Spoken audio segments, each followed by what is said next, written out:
Hola amigos, bienvenidos a este tiempo de la radio dedicado a la historia.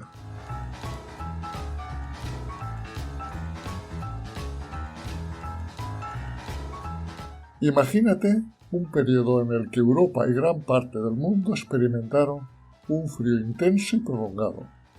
No hablamos de una glaciación como las que hemos visto en películas, sino de un periodo más suave, pero significativamente más frío que en el que estamos acostumbrados. Este periodo de tiempo existió y se extendió aproximadamente desde mediados del siglo XIV hasta mediados del siglo XIX. Es lo que los científicos llaman la pequeña edad de hielo.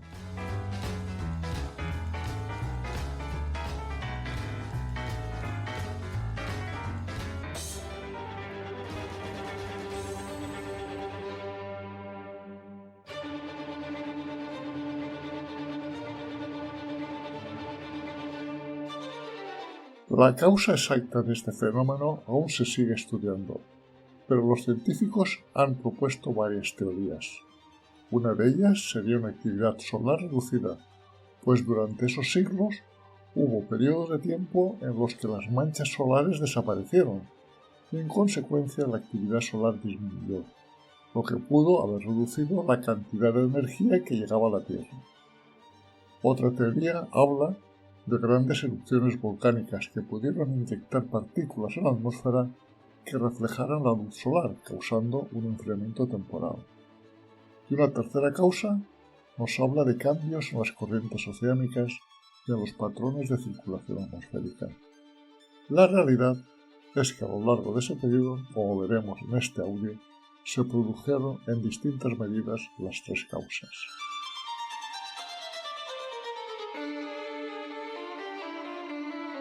Lo que sí está muy estudiado es el impacto de este enfriamiento en el ser humano, pues los inviernos fueron más largos y fríos, provocando cosechas más cortas, apareciendo periodos de hambrunas, los ríos se congelaban, lo que interrumpía las comunicaciones y el comercio, e incluso el avance de los glaciares redujo la cantidad de tierras cultivables. Antes de empezar a analizar con detalle este periodo, vamos a comentar qué tiempo hubo en los siglos anteriores. Entre los inicios de los siglos IX y el XIV hubo un periodo climático que se conoce como el periodo cálido medieval. Durante ese tiempo el mundo vivió un fenómeno climático extraordinario, un periodo de temperaturas más cálidas que favoreció el crecimiento de civilizaciones y el auge de la agricultura.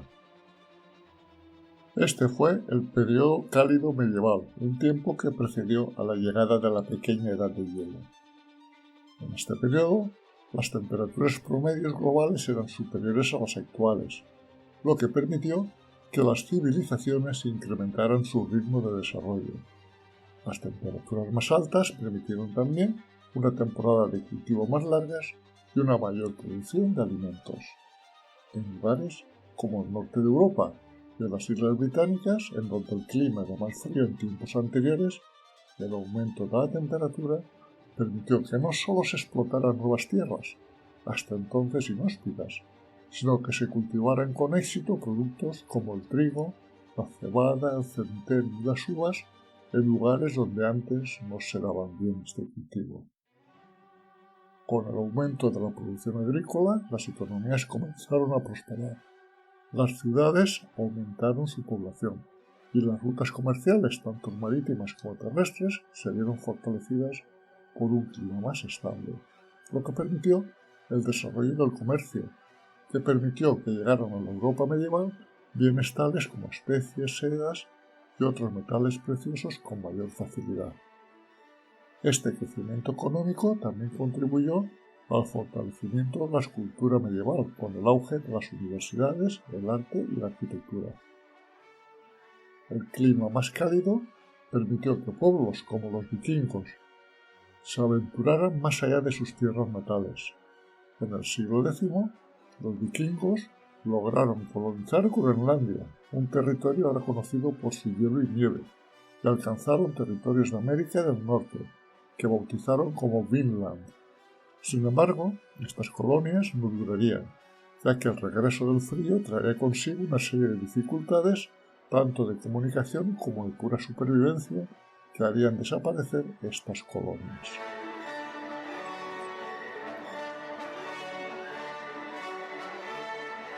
Como ya he contado, las mejores cosechas y un clima menos severo permitieron que más personas sobrevivieran y se reprodujeran, pero este aumento de la población también trajo nuevos problemas, pues enfermedades como la peste, que ya se conocía desde la antigüedad, se propagaban muy rápidamente entre las ciudades densamente pobladas, llegando a ocasionar en Europa más que un tercio de la población muriera de esta peste entre 1347 y 1352. Sin embargo, como todo ciclo climático, el periodo cálido medieval no duró para siempre. A principios del siglo XIV, las temperaturas comenzaron a descender. La era de calor, que había permitido la expansión y prosperidad de muchas civilizaciones, se desvaneció, dando paso a la pequeña edad de hielo.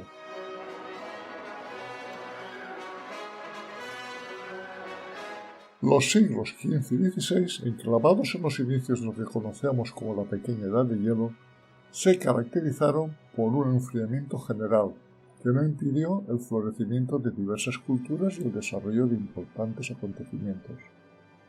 Sabemos que fue a partir de mediados del siglo XV cuando el frío se hizo más intenso, con inviernos más largos y fríos en toda Europa, lo que conocemos por distintas fuentes, desde el estudio de los anillos de los árboles a los registros de las cosechas que se conservan y las crónicas históricas que nos han llegado.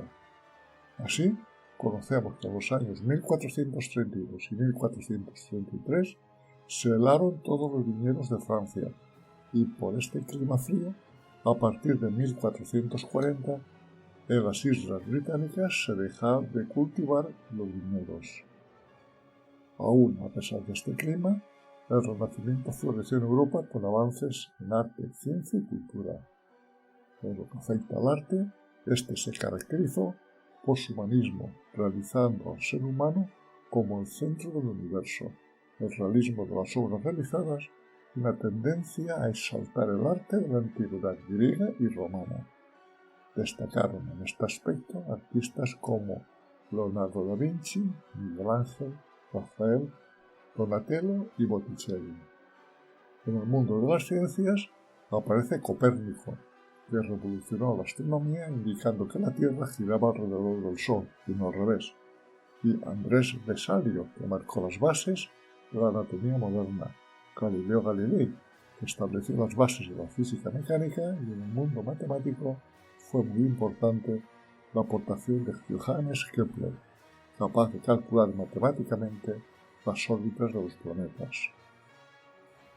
También apareció con fuerza la literatura en lenguas vernáculas, como el italiano con Dante Alighieri, Francesco Petrarca, Giovanni Boccaccio, el francés con François Rabelais, Miguel de Montaigne, el inglés con William Shakespeare, y el español con autores como Miguel de Cervantes, Garcilaso de la Vega, Fray Luis de León y San Juan de la Cruz.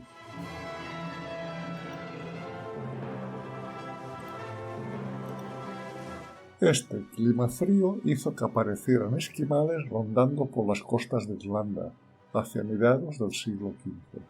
Hecho este que llegó a conocimientos de un navegante de nombre Cristóbal Colón, que supuso que estos exploradores procedían de Catay u otras tierras más cercanas, por lo que se reafirmó en su idea de que viajando hacia el oeste se podría alcanzar tierras habitadas, que no reflejaban los mapas de ese momento. Posteriormente, Cristóbal Colón convenció a los reyes católicos españoles de la bondad de sus ideas e inició sus viajes hacia las nuevas tierras.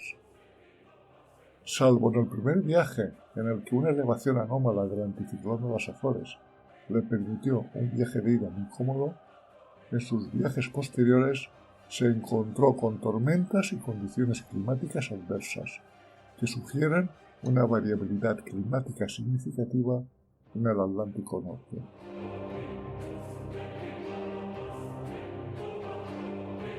Cuando ya el siglo XVI caminaba hacia su fin, en 1571, hubo un enfrentamiento naval entre el Imperio Otomano y la Santa Liga liderada por España, que ha pasado a la historia como la Batalla de Lepanto. En juego estaba el dominio del Mediterráneo. En un principio, este enfrentamiento se preparó para que tuviera lugar durante los meses de verano, en los que las condiciones meteorológicas eran adecuadas para las batallas navales, pues los vientos y el estado del mar eran muy importantes para la maniobrabilidad de las flotas. Durante los meses de agosto y septiembre, previos a la batalla, hubo condiciones meteorológicas desfavorables en el Mediterráneo oriental, que impidieron que la flota de la Santa Liga zarpara en el momento inicialmente previsto, retrasando su salida hasta el mes de octubre. Tras la victoria de la Santa Liga, don Juan de Austria, que comandaba la Armada Conjunta, quiso lanzarse al asalto de Constantinopla. Sin embargo, sus mandos, que eran expertos marineros, le aconsejaron desistir y retirarse cuanto antes, pues se aproximaba una fuerte borrasca. Y acertaron. Las naves salieron a la zona abierta, más segura que las estrecheces del Golfo de Corinto, pero aún así el temporal fue tan fuerte que, según las crónicas que nos han llegado, los soldados temieron más a los vientos desatados que a la artillería de los turcos.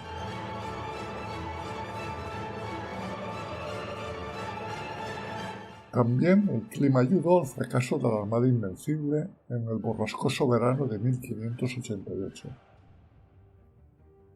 El 28 de mayo de ese año partió de Lisboa la flota con la misión de cruzar el Canal de la Mancha, recoger en las costas de los Países Bajos a los famosos tercios de Flandes para desembarcarlos a la costa de Gran Bretaña, momento a partir del cual nadie dudaba del triunfo de las tropas españolas.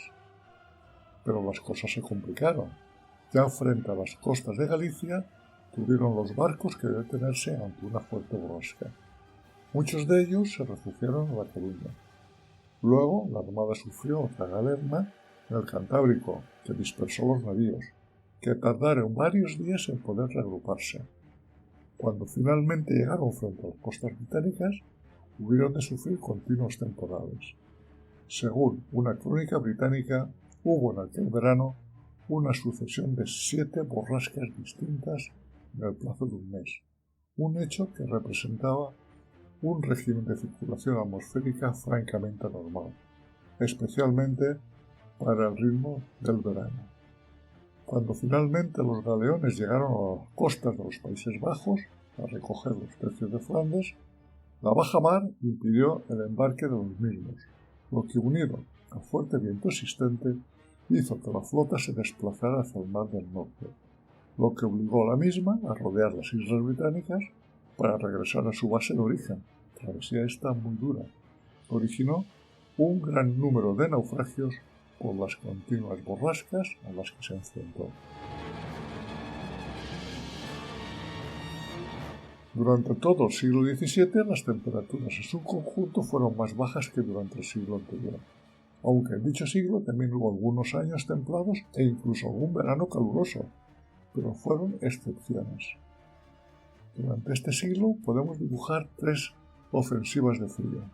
La primera a comienzos del siglo, la segunda por los años 50 y la tercera fue una larga temporada invernal que se extiende desde los años 80 hasta bien entrado el siglo XVIII.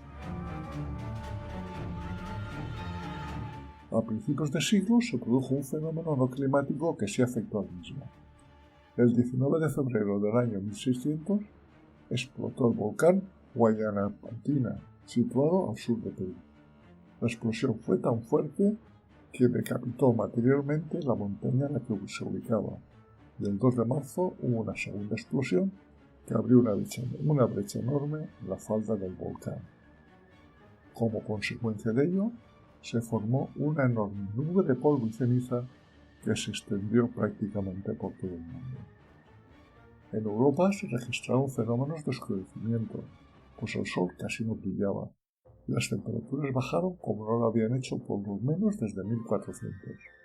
y el invierno fue particularmente frío en Escandinavia, Suiza y sobre todo en Rusia, donde hubo 3 inviernos terribles y una hambruna continuada entre 1601 y 1603. Unos años después, en 1617, en España se llegó a hablar el río Ebro.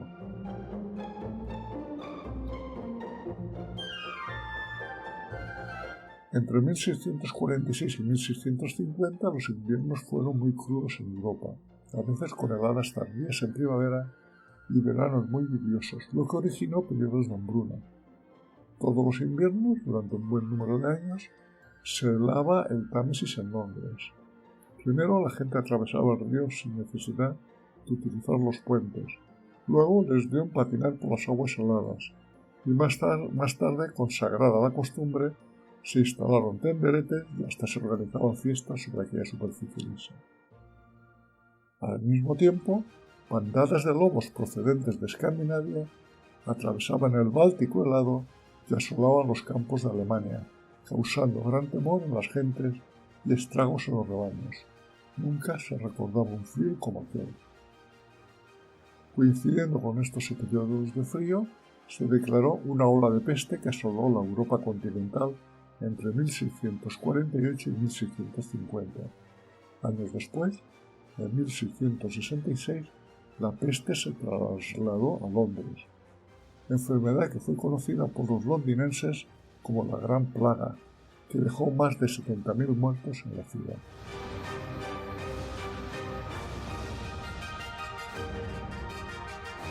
También en este siglo hubo problemas climáticos fuera de Europa.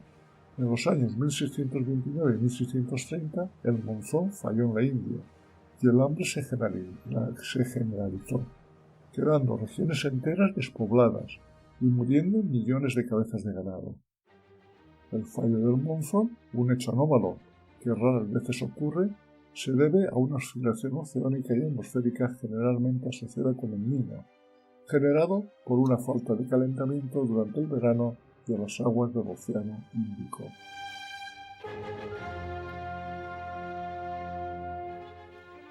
Pero este siglo XVII aún tenía muchas cosas que decir. Entre 1670 y 1750, a caballos de todos los siglos, se sucedieron años muy fríos, con un pico especial entre 1680 y 1730, que afectaron de una u otra medida a todo el planeta, pero especialmente a las zonas afectadas por el Océano Atlántico, cuyo enfriamiento originó que los bancos de arenques que se movían a las costas noruegas se desplazaran al Mar del Norte y los bancos de bacalao se desplazaran de Terranova a Islandia. Durante este periodo se produjo un fenómeno atmosférico que aún a fecha de hoy está siendo analizada su incidencia en este periodo tan frío. Desde 1650 hasta 1630, el número de manchas solares disminuyó notablemente, especialmente entre 1672 y 1699, en que únicamente se contabilizaron 50 manchas solares, cuando en tiempos normales se deberían haber contabilizado en ese periodo entre 40.000 y 50.000. Este fenómeno se conoce con el nombre de mínimo de Maunder y no se ha vuelto a producir con tanta intensidad. Esta disminución de las manchas solares se cree que dio paso a una disminución de la actividad solar y, en consecuencia, a un enfriamiento de la temperatura de la Tierra. Pero esta correlación directa no está asumida científicamente, pues el gran periodo frío se inició en 1680, cuando ya las manchas solares llevaban 8 años sin aparecer, y siguió hasta 1730, cuando ya las manchas solares habían vuelto a su normalidad a partir de 1715.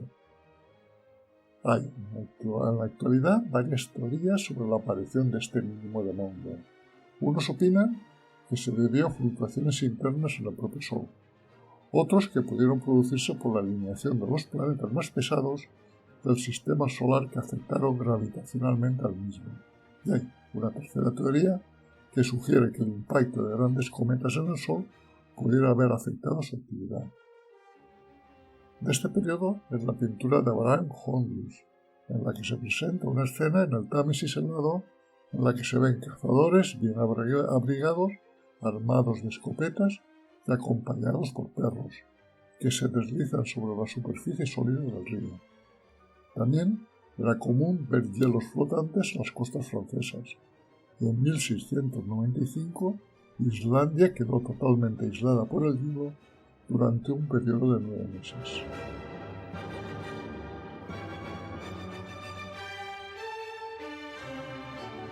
Ya en el siglo XVIII y a partir de 1730, el clima evolucionó poco a poco hacia su normalidad. A partir de 1740, escasean las noticias de desastres meteorológicos, lo que nos hace suponer que durante varias décadas el tiempo se hizo más benigno. Hubo, como siempre, veranos calurosos e inviernos fríos, pero cada evento se registraba más o menos a su tiempo, y las buenas o simplemente regulares cosechas no daban grandes motivaciones de queja.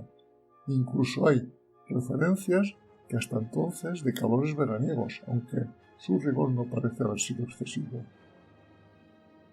Pero esta racha de tiempo se cortó en 1780, en que, sin causa alguna, volvió el frío intenso al hemisferio norte, helándose el puerto de Nueva York, siendo posible ir andando desde Manhattan a Staten Island. Y una vez más, Islandia quedó rodeada por los hielos durante varios meses.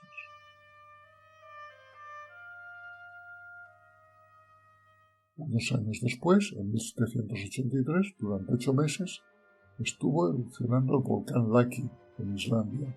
Fue una de las erupciones más devastadoras y prolongadas de la historia, aunque no la más importante. Millones de toneladas de gases, humo y polvo fueron lanzadas a la atmósfera, nublando parcialmente el sol, provocando un enfriamiento significativo. Benjamin Franklin, el inventor del pararrayos, que por entonces se encontraba en Francia, nos cuenta que durante el verano de 1783 una constante niebla se cernió sobre Europa y los rayos del sol no tenían potencia para disiparla, de tal manera que cuando se recogían en el foco de una lente no llegaban a quemar un papel.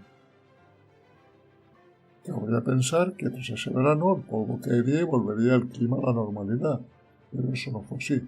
Hoy sabemos que tras una erupción volcánica de gran potencia, el polvo traspasa el límite entre la troposfera y la estratosfera, a 12 o 15 kilómetros de altura, e invade capas más altas, y en esas capas, al no haber movimiento de aire, el polvo se mantiene mucho tiempo.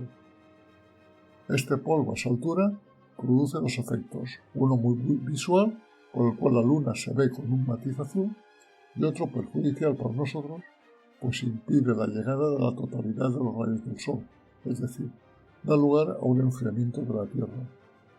Y eso sucedió.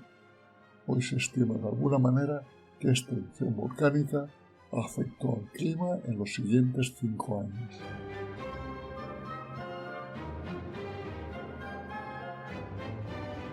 Entre los años 1782 y 1788 se produjeron en Europa varios inviernos extraordinariamente fríos, seguidos de heladas tardías que redujeron el rendimiento de las cosechas, lo que originó que los productos agrícolas se encarecieran y escasearan. Esta conjunción de frío y sequía originó una crisis económica en gran parte de Europa, y especialmente se hizo evidente en Francia, uno de los países más poblados del momento. En un ambiente agitado como pocas veces se registraron varias revueltas en París, algunas tan sangrientas como la del Rebelión, en abril de 1789, que originó 300 muertos, y pocos meses después, el 14 de julio de ese año, estalló la Revolución Francesa.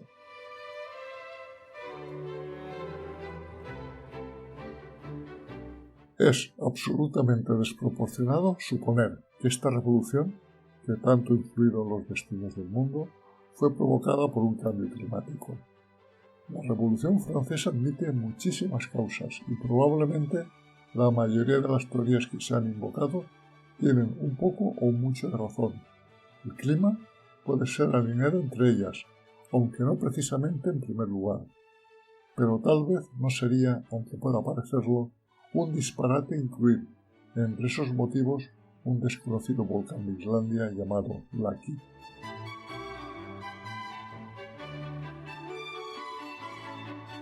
A caballo entre los siglos XVIII y XIX nos encontramos con otro periodo de baja actividad solar, al que conocemos con el nombre de mínimo de Dalton. Ocurrió entre 1790 y 1830, y si lo comparamos con el mínimo de Maunder, comentado anteriormente, esta bajada de actividad solar es más corta y menos intensa. Pues bien, coincidiendo con este mínimo de Dalton, se originaron periodos de frío, especialmente en la Europa continental. Durante este periodo de tiempo, a nivel histórico, no hay inconveniente en hablar de que hacía un frío napoleónico. No es que Napoleón trajera el frío, pero sí que en algunas circunstancias lo aprovechó y en otras lo sufrió. En la batalla de Austerlitz, el 2 de diciembre de 1805, Napoleón descuidó intencionadamente su flanco derecho para atacar por izquierda. Los rusos quisieron aprovecharse su superioridad por aquel lado, y su caballería se lanzó a todo galope sobre un lago helado que separaba por ese lado los dos ejércitos. El francés, que ya lo tenía previsto, hizo bombardear el lago con su artillería. El hielo se fragmentó y los jinetes moscovitas se ahogaron en aquel tremendo laberinto de témpanos blancos llenos de agujeros y canales. En cambio, Napoleón se equivocó trágicamente en el invierno de 1812, que llegó anticipadamente y fue particularmente duro. Napoleón había marchado años antes sobre Rusia con un ejército de más de 700.000 hombres, que para aquellos años era un ejército invencible, pero la hostilidad del pueblo ruso, practicando la táctica de la tierra quemada, y la astucia del zar Alejandro y del mariscal Kutuzov, que evitaron a toda costa una batalla directa entre grandes masas en las que tenían todas las papeletas para perder, hicieron que Napoleón ordenara la retirada de su ejército en pleno invierno a través de las llanuras de la Rusia europea, lo que, unido a la falta de suministros, las enfermedades y los ataques de la guerrilla que fueron sufriendo las tropas en su retirada, dieron lugar a que de los 700.000 soldados iniciales únicamente regresaron 100.000.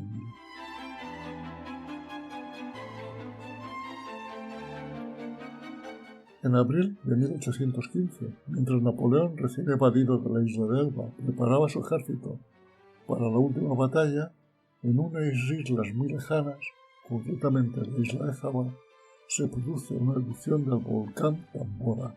Esta erupción es la mayor sobre la que tenemos un registro histórico, pues se ha estimado que expulsó 150 kilómetros cúbicos de rocas, 50 kilómetros cúbicos de flujos piroclásticos y 60 millones de toneladas de dióxido de azufre. Y qué decir tiene que la isla quedó totalmente desolada. Murieron todos sus habitantes y las piedras lanzadas a la atmósfera cayeron en un ámbito tan extenso como la península ibérica. Dada la intensidad de la explotación, que alcanzó una altura de 40 kilómetros, la mayoría del dióxido de azufre emitido se quedó en la estratosfera, en un principio cercana al Ecuador, pero en 1816 se extendió a latitudes propias de los climas templados, Europa y el este de Norteamérica, en donde a mediados de 1816 el sol se oscureció, el cielo parecía anaranjado incluso en horas de mediodía y más aún en los momentos del crepúsculo. Sucedió lo que llaman los historiadores el año sin verano, a lo que siguió un invierno crudo con mínimas en toda Europa que puntualmente fueron en algunas localidades 5 grados inferiores a lo habitual. El siguiente año, 1817, siguió siendo un año muy frío y solo a partir de 1818 empezó el clima a templarse, aunque tardaron en llegar los años calurosos.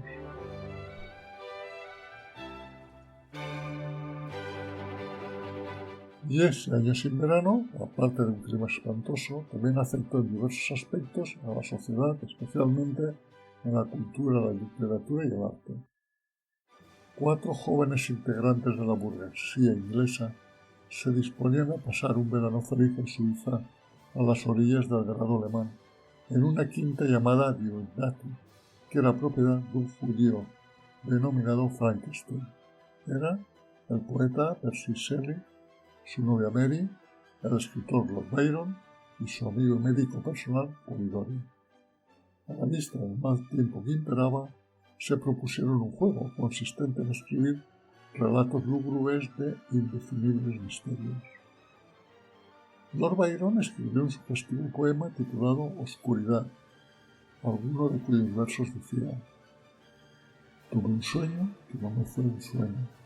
El sol se había apagado y las estrellas yacían oscuras en el espacio eterno. Llegó el alba sin traer el día, y el hombre olvidó sus pasiones en el abismo de la desolación. El médico Polidori compuso un relato fantástico y tétrico denominado El vampiro. El poeta Percy Shelley también escribió unos versos sueltos que posteriormente se agruparon bajo el título de Mont Blanc. Y Mary Shelley fue la más creativa, creó un personaje literario siniestro denominado Frankenstein, mismo nombre que les había alquilado la villa, destinado a pasar a la historia y que fue publicado por primera vez en Londres en 1818. También aquel frío invierno, las bajas temperaturas inutilizaron el órgano de la iglesia de San Nicolás en Oberndorf, un pequeño pueblo austriaco ubicado en la frontera con Alemania. Cuando llegó la Navidad, el párroco escribió un villancico y recurrió a su amigo Franz Gruber para que le pusiera una música capaz de ser cantada sin acompañamiento por un coro. Así nació Noche de Paz, sin duda la canción de Navidad más conocida del mundo entero.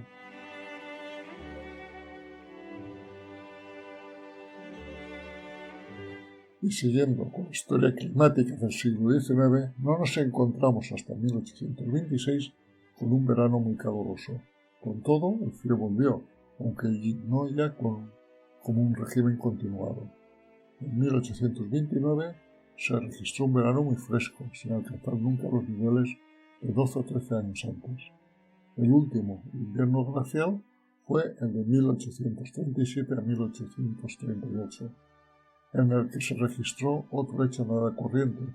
Noruega y Dinamarca quedaron unidas por el hielo, lo que hizo imposible la navegación por el mar Báltico.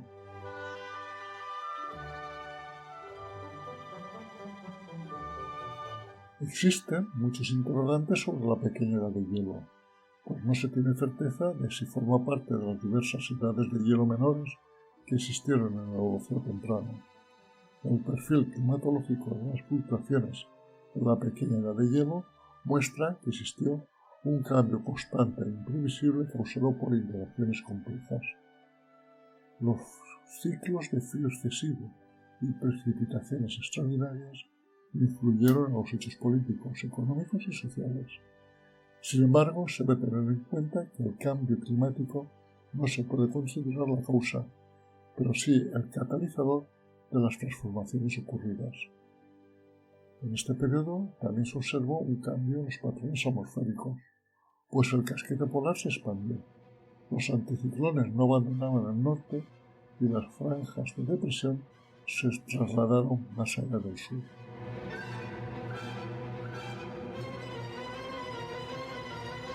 Dado el carácter cíclico natural de los cambios climáticos, no es totalmente descartable que en un futuro se presente otra pequeña edad de hielo, pero lo más probable es que esto no se produzca, debido a la alteración del modelo climático provocado por la intervención del hombre.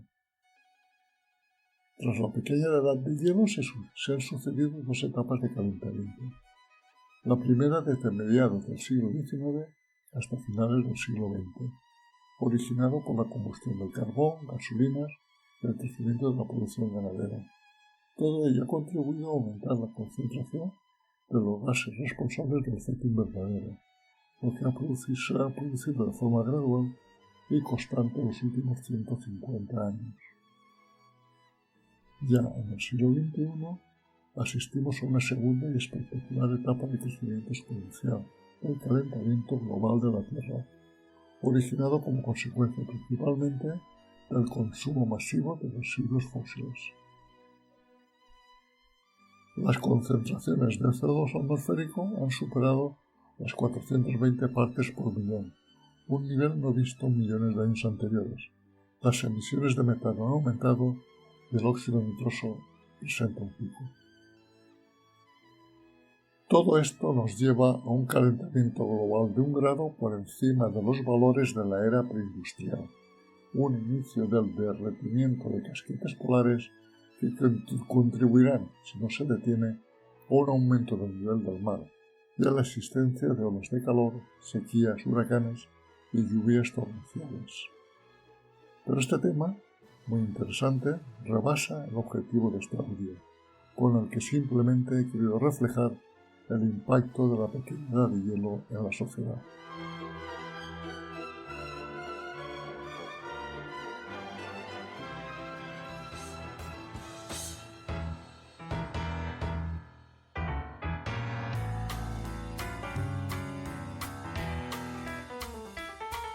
Si estás interesado en otros temas de historia, nos puedes seguir en YouTube en el canal Desde mi Retiro y en iVoox, Spotify y Google Podcast en el canal Un poco de Historia. Este proyecto radiofónico, creado desde mi retiro en la España profunda, es una realización, para bien o para mal, de José Luis García, ciudadano del mundo.